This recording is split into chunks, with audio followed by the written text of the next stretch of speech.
पदपङ्कजपञ्जरान्ते अद्यैव मे विशतु मानसराजहंस प्राणप्रयाणसमये कफवातपित्ते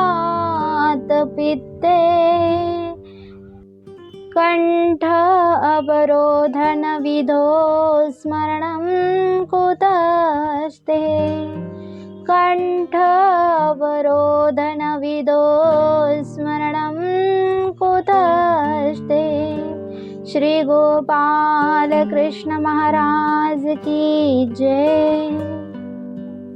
श्री कृष्ण भगवंत परमात्म्याने संपूर्ण जगाला विश्वाला जगण्यासाठी आणि जगण्याचे ज्ञान देण्यासाठी जी भगवद्गीता निरूपण केली मार्गशीर्ष महिन्यामध्ये ती अर्जुनाला निमित्त करून केली।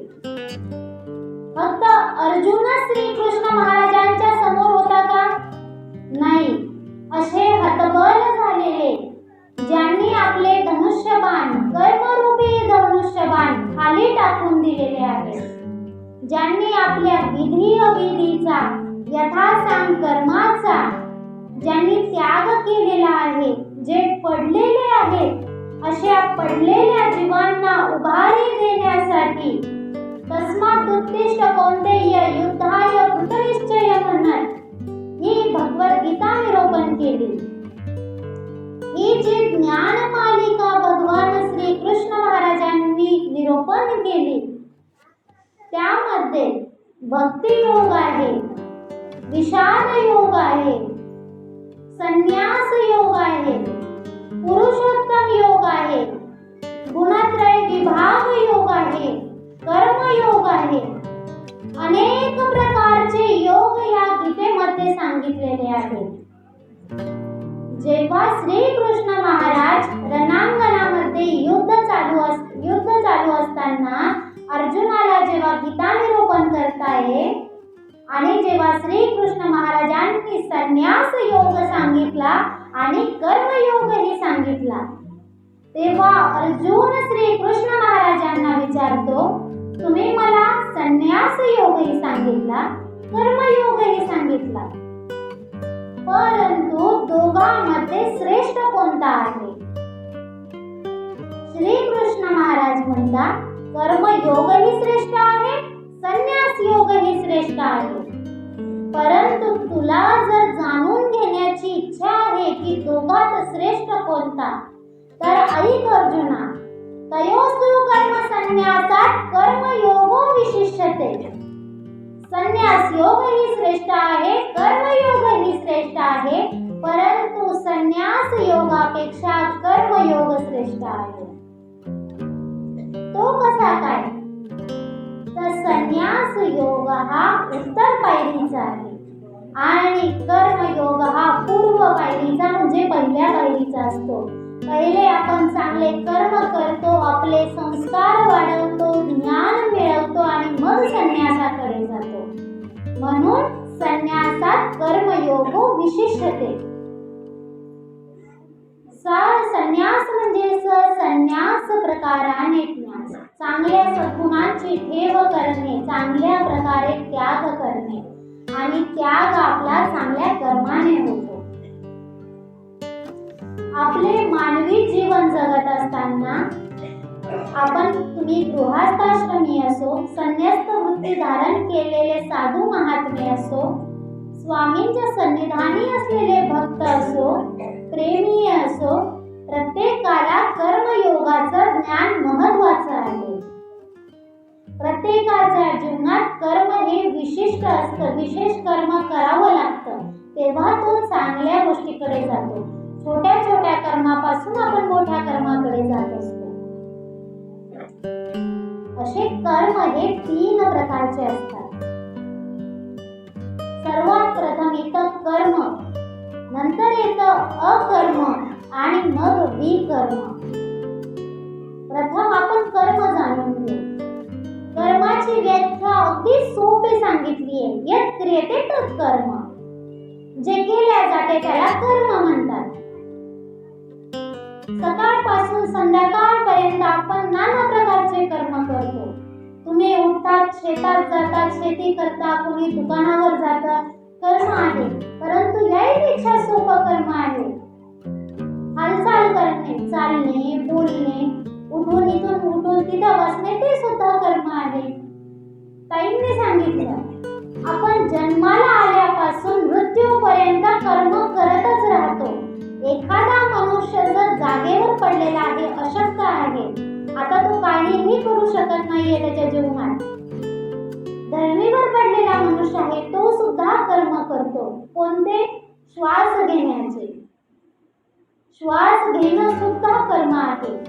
पापणीची उघडझाप करतो, ते सुद्धा कर्म आहे. मनुष्य कर्मा वेगळा होऊच शकत नाही.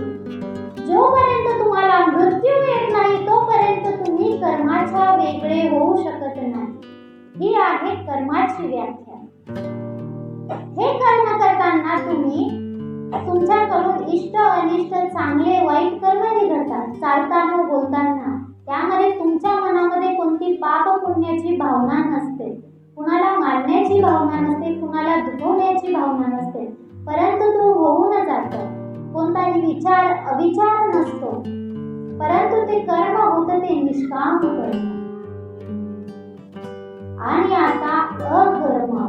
कर्माची व्याख्या आपण सर्वांनी जाणली. कर्म म्हणजे जे केल्या जाते ते कर्म. परंतु आता अकर्म. अकर्म म्हणजे जे त्याज्य आहे. त्याज्य म्हणजे जे आमच्या स्वामींनी आपल्याला त्यागायला सांगितलं आहे. जे नाही करायला सांगितलं त्याला म्हणतात अकर्म. आपल्याला आपल्या गुरूंनी सांगितलेलं असतं, सक्त व्यसनांचा त्याग करा, चोरी करू नका, खोटं बोलू नका, कोणाच्या जीवाची हिंसा झालेली पाहिजे, मांसाहार खायचा नाही, मद्यप्राशन करायचं नाही. या सर्व कर्माचा त्याग करायला सांगितलेला आहे. हे अकर्म आहे. जेव्हा जेव्हा परमेश्वराने आपल्याला हे कर्म नाही करायला सांगितले आणि त्या वेळेस जेव्हा आपण हे कर्म करतो तेव्हा आपण आपल्या विनाशाकडे जात असतो. परमेश्वर आपल्याला कधीही वाईट सांगत नाही. आपली माता आली की आई कधी मुलाला वाईट शिकवते का? परमेश्वर तरी आपल्याला चुकीचं का सांगतील? नाही करायला सांगितलं तर नाही करायचं. आपल्या भल्यासाठीच देवाने सांगितलं आहे.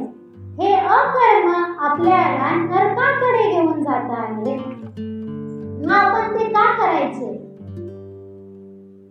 द्वापार युगामध्ये राजसूय यज्ञ आरंभिला होता. राजसूय यज्ञ म्हणजे जो राजा असतो त्याला पूर्ण पृथ्वीवरच्या राजांना हरवावं लागतं, पराजित करावं लागतं युद्धामध्ये. आणि मग त्यांची जी संपत्ती आहे, जे द्रव्य आहे, ते द्रव्य ते यज्ञामध्ये टाकल्या जातं. ते असतं राजसूय यज्ञ. एखादा राजा हे यज्ञ करू शकतो, कारण पृथ्वीवरच्या सगळ्या राजांना हरवणं सोपी गोष्ट तर नाहीये. आणि असंच श्रीकृष्ण महाराजांच्या आज्ञेनुसार पांडवांनी राजसूय यज्ञ आरंभिला. आता पांडवांसोबत तर भगवान श्रीकृष्ण महाराज होते, त्यामुळे त्यांचा हरण्याचा प्रश्नच येत नाही. असं पांडवांनी संपूर्ण पृथ्वीच्या राजांना हरवून ते राजसूय यज्ञ आरंभिलं होतं. राजसूय यज्ञ जेव्हा करतात त्यावेळेस सगळ्या राजा लोकांना बोलवावं लागतं. जवळच्या मित्रांना, परिवाराला, सपरिवारासोबत बोलवावं लागतं. आणि त्यात बोलवले जातात ते ऋषी, साधू. 88 सहस्त्र ऋषी त्या यज्ञामध्ये बोलवले होते. 88,000. आता जेव्हा तुमच्या इथं 100-200 लोक येतात, आपली धांदल उडून जाते कामाची. जर तिथे 88,000 साधू येणार आहेत, अनेक राजे येणार आहेत त्यांच्या परिवारासोबत, तर करणाऱ्याची किती धांदल उडते. प्रत्येकाला वेगवेगळे काम द्यावे लागतात. मग अशाच चिंतेने युधिष्ठिर श्रीकृष्ण महाराजांजवळ आला. म्हणे, प्रभू, इतके लोक येणार, इतके राजे येणार आणि त्यांची व्यवस्था कशी होणार? आपण त्यांची व्यवस्था करणार कशी? तेव्हा श्रीकृष्ण महाराजांना त्याने विनंती केली आणि श्रीकृष्ण महाराजांनी प्रत्येकाला वेगवेगळा व्यापार दिला, प्रत्येकाला वेगवेगळे काम निवडून दिले. कुणाला व्यवस्था करण्याचा, कुणाला स्वयंपाक करण्याचा, कुणाला देखरेख करण्याचा, सगळ्यांना आपापले, नकुलाला, सहदेवाला, अर्जुनाला, भीमाला, युधिष्ठिराला, प्रत्येकाला आपले आपले व्यापार निवडून दिले. आणि श्रीकृष्ण महाराजांनी सुद्धा स्वतः एक व्यापार घेतला, वाढण्याचा. बघा, जो द्वारकेचा राजा आहे, सुवर्ण द्वारकेचा, ज्याची संपूर्ण द्वारका ही सुवर्णाची बनलेली आहे, जो पूर्ण ब्रह्मांडाचा मालक आहे, परमेश्वर अवतार आहे, तो परमेश्वर स्वतः वाढण्याचा व्यापार घेतो आहे. काय गरज होती परमेश्वराला काम करण्याची? त्याच्या आज्ञेनं तर पूर्ण सृष्टी चालते आहे आणि तो काम करतो आहे. परमेश्वर करतात, कष्ट घेतात आपल्यासाठी, आपल्याला दाखवून देण्यासाठी की बाबांनो, मी केलंय, आता तरी तुम्ही करा. एखादं छोटंसं काम असतं तर आपल्याला लाज वाटते करण्याची. मी मोठा आहे, मी पैशाने धनवान आहे, मी कशाला करू? आणि तो परमेश्वर वाढण्याचा व्यापार करतोय. कारण काम कोणतं छोटं मोठं नसतं, हे परमेश्वर आपल्याला दाखवून देत आहे. आणि परमेश्वराने तो वाढण्याचा व्यापार घेतला. आता यज्ञामध्ये विधी असतो तो अग्रपूजेचा. सगळ्या ऋषींनी सांगितलं की आता अग्रपूजेचा विधी आहे, तो कोणाला द्यायचा? युधिष्ठिराला विचारला. युधिष्ठिर म्हणे, आता तुम्हीच सांगा की कोणाला द्यायचा. अग्रपूजेचा विधी असा असतो की जो खूप ज्ञानवान आहे, सगळ्या ज्ञानियांचा बाप आहे, जो ब्रह्मचारी आहे, त्याला तो अग्रपूजेच्या विधीचा मान द्यायचा असतो. मग युधिष्ठिराने विचारलं, असं आपल्या 88 सहस्त्र ऋषींमध्ये असा कोण आहे जो ब्रह्मचारी आहे, सकळ ज्ञानियांचा बाप आहे, असा कोण आहे?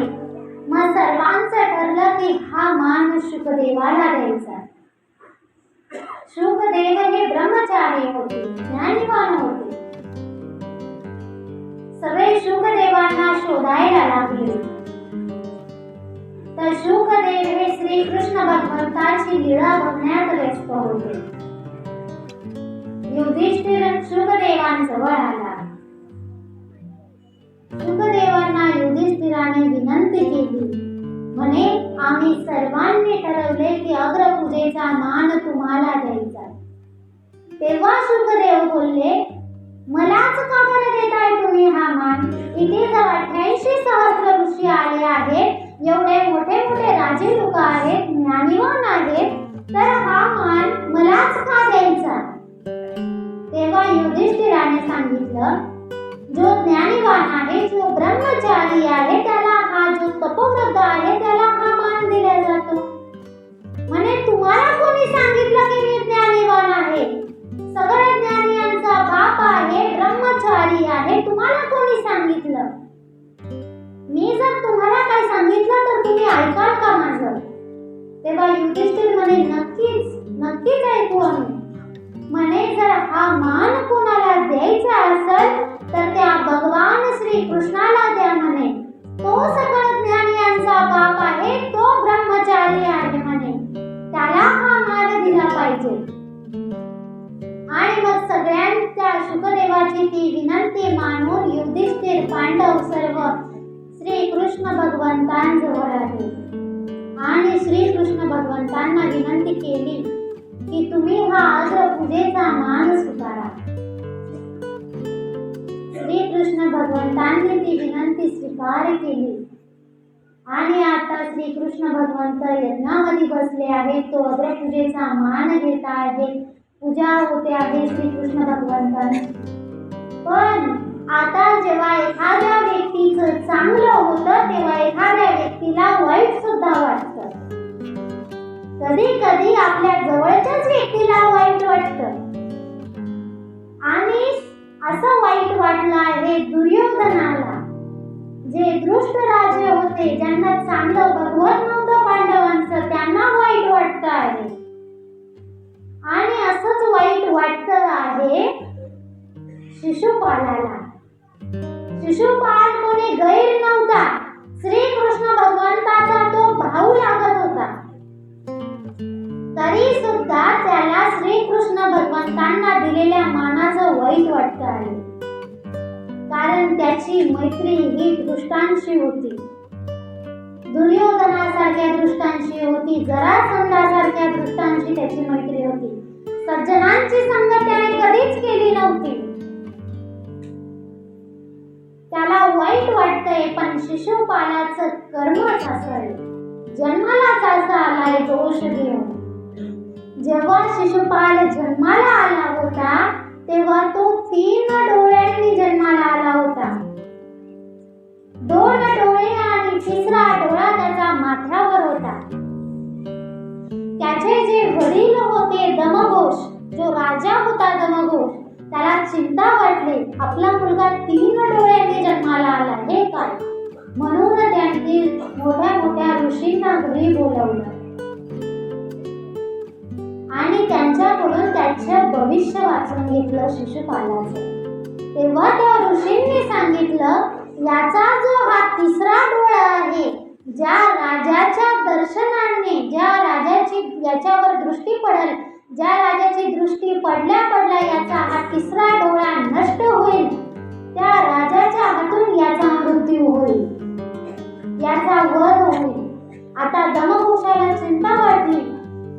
कोणत्या वडिलांना, आईला वाटेल आपल्या मुलाचा मृत्यू व्हावा, जो आताच जन्माला आलेला आहे? म्हणून मग त्यांनी एक यज्ञ ठेवला आणि त्या यज्ञामध्ये सगळ्या राजांना बोलवलं. सगळ्या राजांनी त्या शिशुपालाला बघितलं, पण काही झालं नाही, त्याचा डोळा गेला नाही. जेव्हा श्रीकृष्ण भगवंताची त्या शिशुपालावरती दृष्टी पडली आणि त्याचा डोळा नाहीसा झाला. आता दमघोषाला चिंता वाटली, याचाच भाऊ आहे हा आणि भावाच्या हातून भावाचा वध होणार आहे, माझ्या मुलाचा मृत्यू होणार आहे. तेव्हा जी शिशुपालाची आई होती तिने श्रीकृष्ण भगवंतांना विनंती केली, माझ्या मुलाला तुम्ही मारू नका. माझ्या मुलाचा हा जो भविष्य आहे की ज्याच्या दृष्टीने त्याचा डोळा जाईल, त्याच्या हातून वध होईल, तर त्याला तुम्ही मारू नका. मग श्रीकृष्ण भगवंतांनी शिशुपालाच्या मातेला अभय दिलं. नाही म्हणे, नाही करणार मी वध शिशुपालाचा, परंतु कुठपर्यंत? वध होणारच नाही का? होईल, पण जोपर्यंत तो 100 अपराध करत नाही तोपर्यंत करणार. 100 अपराध केले आणि 101 अपराध जर घडला तर मी त्याचा वध करेन. ती म्हणे चालेल, माझा मुलगा 100 अपराध करणार नाही. पण शिशुपालाची संगत ही दृष्टांशी होती आणि दृष्टांची संगत असल्यावर अपराध होतोच. राजसूय यज्ञामध्ये यायच्या आधी शिशुपालाने काही कमी अपराध केले नव्हते. त्याच्या आधी पण तो खूप सारे अपराध करून आला होता आणि आता त्याच्या 100 अपराध पूर्ण होण्याला बस काहीच अपराध बाकी होते. आणि आता श्रीकृष्ण भगवंतांना हा मान मिळाला आहे अग्रपूजेचा, म्हणून आता तो श्रीकृष्ण महाराजांना शिव्या देऊ लागला, भर सभेमध्ये वाईट बोलू लागला, त्यांच्यावर आळस घेऊ लागला. श्रीकृष्ण महाराज अत्यंत शांततेने सर्व ऐकत होते, त्याला काहीही प्रत्युत्तर देत नव्हते. परंतु त्याचे आता जे 2-4 अपराध राहिले होते 100 पूर्ण व्हायला, तेव्हा श्रीकृष्ण महाराज बोलले, तू तुझे अपराध मोजतो तर आहे ना? तुला माहिती आहे ना की तुला किती अपराध मी क्षमा करणार आहे? लक्ष दे, बोलताना शब्दांकडे लक्ष दे. पण तो त्याच्या अहंकारामध्ये, रागामध्ये इतका मग्न झाला होता की त्याला लक्षही नाही की आपले अपराध आता पूर्ण होत आहेत. 100 अपराध पूर्ण झाले. 101 वा शब्द तोंडातून पडावा तितक्यात श्रीकृष्ण महाराजांनी सुदर्शन चक्र काढलं आणि त्याचा शिरच्छेद केला आणि त्याचं शिर जाऊन त्या यज्ञामध्ये पडलं. धड एकीकडे आणि शिर एकीकडे.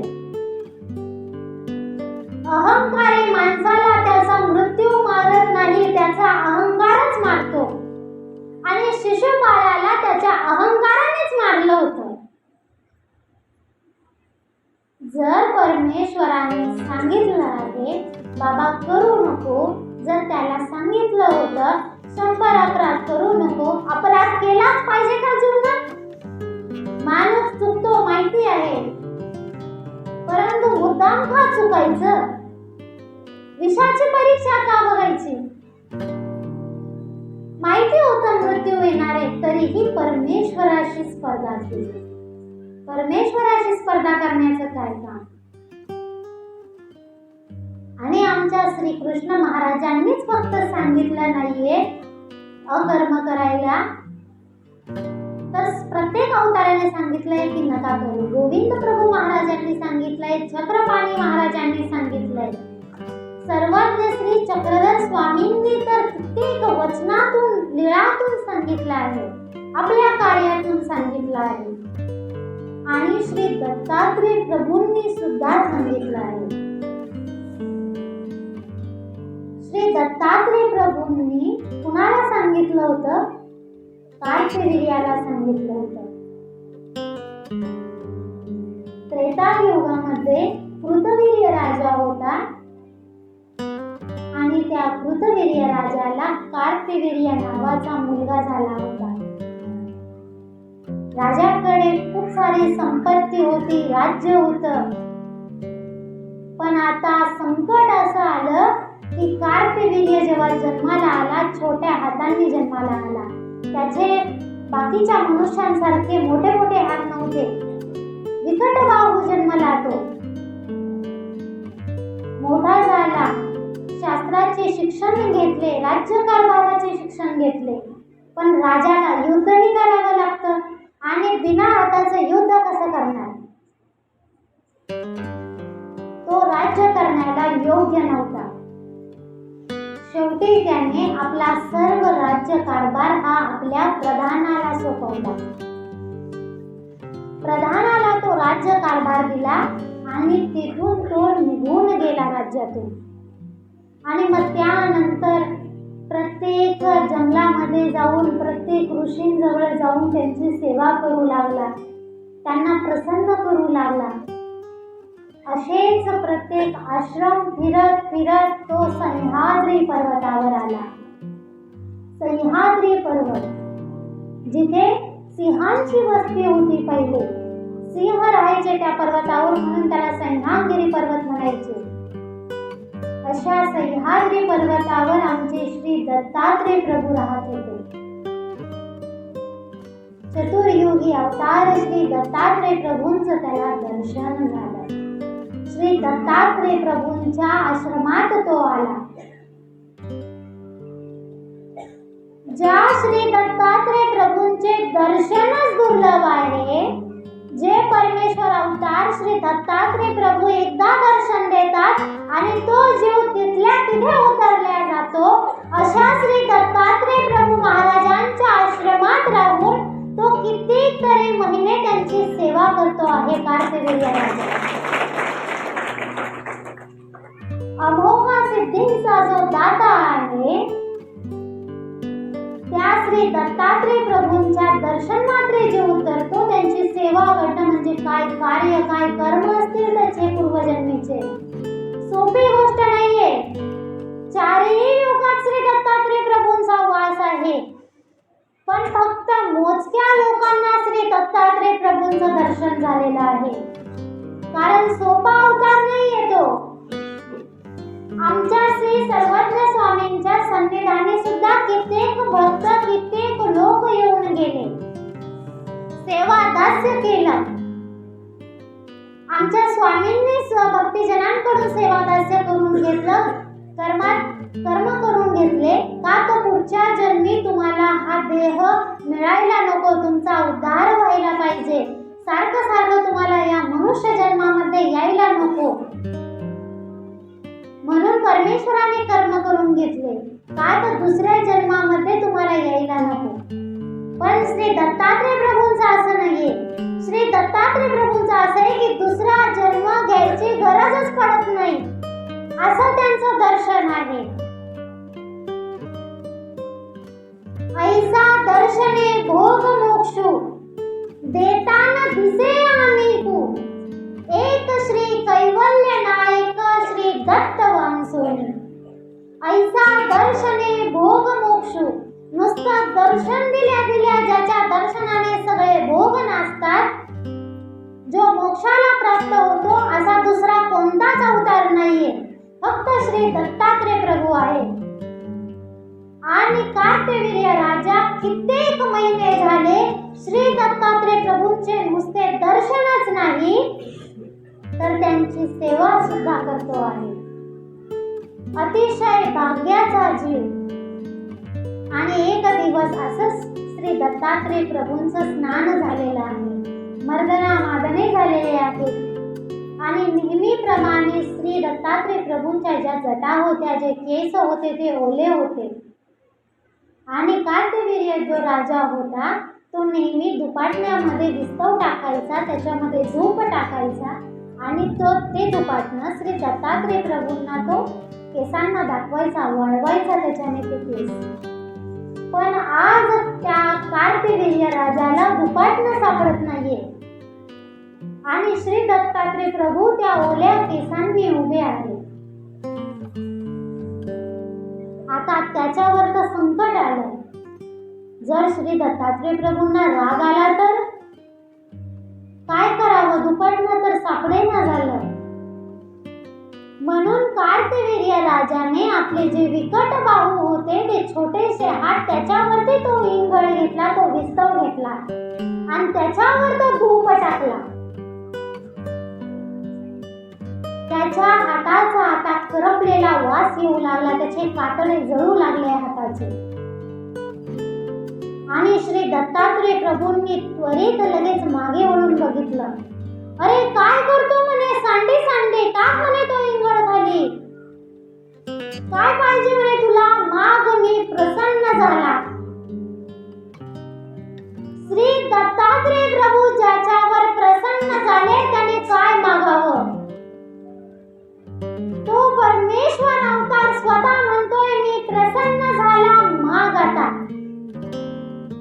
कार्तवीर्य राजा अतिशय आनंदी झालेला आहे. आज कितीतरी त्याच्या महिन्याच्या जे सेवेचं फळ आहे ते आज त्याला मिळणार आहे. तो म्हटला, प्रभू तुम्हाला तर माहिती आहे मला काय पाहिजे आहे, माझ्या मनात काय चालू आहे तुम्हाला माहिती आहे. श्री दत्तात्रय प्रभू बोलले, होशील, अतुल बळीया होशील, तुझ्या ठिकाणी अतुल बळ येईल, सहस्त्र भुजा होतील. हे दोनच हात काय करतो अपुरे, तुझे 1000 हात होतील आणि त्या 1000 हाताने हजारो लोकांना दान देशील. लोकांचे मनोरथ पुरविशील. तुझ्या दारी, तुझ्या राज दरबारी जो कोणी येईल त्याच्या मनामध्ये जी काही इच्छा असेल ती तू पूर्ण करशील. तिने लोकांमध्ये गमन करशील म्हणे. इतकं प्रसन्नतेने श्री दत्तात्रय प्रभूंनी त्याला वर दिलेला आहे. पण आता जेव्हा जीवाला परमेश्वर त्याच्या क्षमतेपेक्षा जास्त देतात तेव्हा त्याला अहंकारही येतो. म्हणून श्री दत्तात्रय प्रभूंनी त्याला अट सुद्धा घालून दिलं. त्याला त्याच्या क्षमतेपेक्षा जास्त दिलं. 2 हातापेक्षा 1000 हात दिले आहेत. कोणीच पृथ्वीवर त्याला हरवू शकणार नाही असं त्याला बळ दिलेलं आहे. पण आता अट सुद्धा दिली आहे. अट अशी दिली आहे की जर तू गायीची हत्या करशील, जर तू स्त्रीची हत्या करशील आणि जर तू ऋषीची हत्या करशील, ब्राह्मण हत्या करशील, तर मी जे हे तुला आता वर दिलेले आहेत ना ते सर्व त्याच क्षणी नष्ट होऊन जातील. त्यामुळे ह्या तिन्ही हत्या तुला घडल्या नाही पाहिजे. आणि असं श्री दत्तात्रय प्रभूंचं वरदान घेऊन तो वरदानी आपल्या राज्यात परत गेलेला आहे. अतिशय आनंदाने आपला राज्यकारभार करतो आहे. त्याच्या दरबारी जो कोणी येतो तो अतिशय आनंदी होऊन आपले मागणी घेऊन पूर्ण करून जातो आहे. सर्व व्यवस्थित चालू आहे. एक दिवस राजा शिकारीला गेला जंगलामध्ये. शिकारीला जाताना जंगलामध्ये फिरत असताना खूप दूरवर निघून गेला आहे. सोबत त्याचे सैनिक सुद्धा आहेत. आता दूरवर गेल्यावर तहान लागली, भूक लागली. जवळचं जे अन्न होतं, पाणी होतं ते संपूर्ण गेलं आहे. राजाला भूक लागली, सैन्याला भूक लागली. म्हणून आता राजाने सैन्याला पाठवलं, जरा आजूबाजूला काही विहीर असेल, नदी असेल तर बघा, कुणाचं घर असेल तर थोडं प्यायला पाणी तरी आणा. ते सैनिक पुढे जातात तर त्यांना एक छोटासा आश्रम, एक कुटीर दिसते एका ऋषीची. जमदाग्नी ऋषी आणि रेणुकेची ती कुटी असते, तो आश्रम असतो.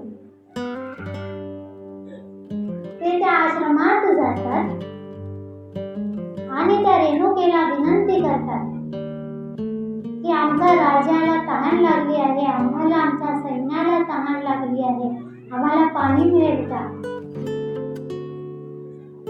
ती रेणुका तिच्या कानातला मळ काढते आणि एका भांड्यामध्ये टाकते आणि म्हणते की जा हे पाणी घेऊन जा. ते म्हणे काय करता, एवढंसं पाणी आम्हाला एवढ्या जणांना पुरेल का? ती म्हणे तुम्ही न्या, तुम्हाला अवश्य पुरेल म्हणे. ते जातात, त्यांच्या हातातलं ते मडकं खाली पडतं आणि तिथे तलाव तयार होतो. नुसतं सैन्य काय, त्यांचे हत्ती, घोडे, अजून पूर्ण जितके लोक इथे, जितक्या लोकांना ते पाणी पुरेल इतकं तिथे पाण्याचा साठा झाला.